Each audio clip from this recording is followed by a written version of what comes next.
ఇప్పుడు ఎలాగా? నందమూరి కుటుంబంలో మరోసారి విభేదాలు బయటపడ్డాయి. ఏం జరిగింది? ఏం జరుగుతోంది? ఏం జరగబోతోంది?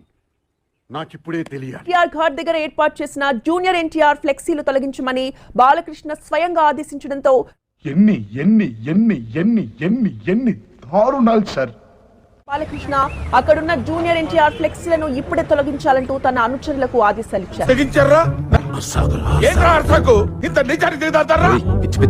దీంతో వెంటనే ఆయన అనుచరులు అక్కడ ఏర్పాటు చేసిన జూనియర్ ఎన్టీఆర్ ఫ్లెక్సీలను తొలగించారు.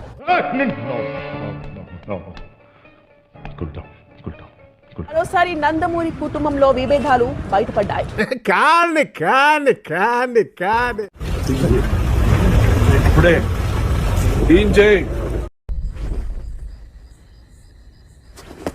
ఆడేమన్నాడు రాడు?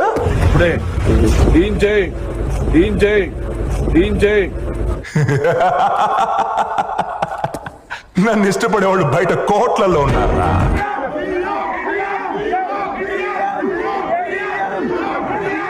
మన ఉండే ఫీల్డ్ లో టాప్ పొజిషన్ అదొకటిస్తే తీసుకొని నాకు నేనే సంపాదించుకుంటా. అర్జామునే ఘాట్ కి చేరుకున్న జూనియర్ ఎన్టీఆర్ అన్న కళ్యాణ్ రామ్ తో కలిసి తాతకు నివాళులర్పించారు. మనకు కావాల్సింది కూడా అదేలేమ్మా. దీంతో వెంటనే జూనియర్ ఫ్లెక్సీలు తొలగించడం నందమూరి కుటుంబంలో మరోసారి చిచ్చు రాజేసింది. బాలరాజు, ఏమిరా ఉపయోగం దేశానికి నీ వల్ల? ఏదన్నా పని చేసుకోరా బేవకు.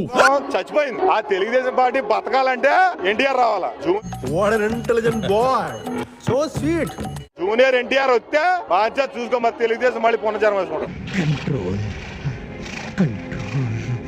1000 మంది వచ్చినా కూడా జూనియర్ ఎన్టీఆర్ ఊడిపోయినటువంటి ఇంటర్ కూడా పేర్లేదు. బాలకృష్ణ చెప్పడం ఏ విధంగా చూడొచ్చు? ఆయన అల్లుడికి ఎక్కడ వస్తాడో ఈ లెక్కలు ఏలలేడు సచ్చుడు. భయం మా బయలుదేరడం లేదు. ఎందుకు భయపడతామండి? ఏం తప్పు చేసామని భయపడతామండి? ఇక్కడ నందమూరి వంశంలో ఈడు ఒక వేస్ట్ క్యాండిడేట్లు. నందమూరిలో ఉన్నాడు అంటే టైగర్ ఎన్టీఆర్. ఊరుకో ఎద్దులో ఉన్న ఏడిస్తే దరిద్రంగా ఉంటది. ఎందుకంటే మొన్న ఈ మధ్య అక్కడెక్కడో జూనియర్ ఎన్టీఆర్ సీఎం అంటున్నారు కదా. అందులో తప్పే ఉంది.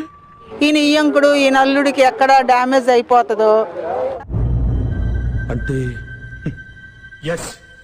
ఆయన్ని వాళ్ళు చూసిన చిన్న చూపు ప్రజల్లో ఆదరణ ఆయనకి ఎప్పుడూ ఉంటది. జూనియర్ ఎన్టీఆర్ కి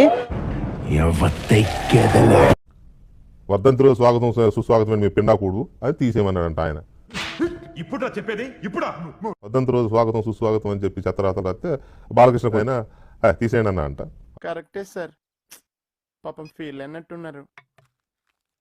మీరు చూసిన వీడియో నచ్చితే లైక్ కొట్టండి, ఇంకా బాగా నచ్చితే షేర్ కొట్టండి.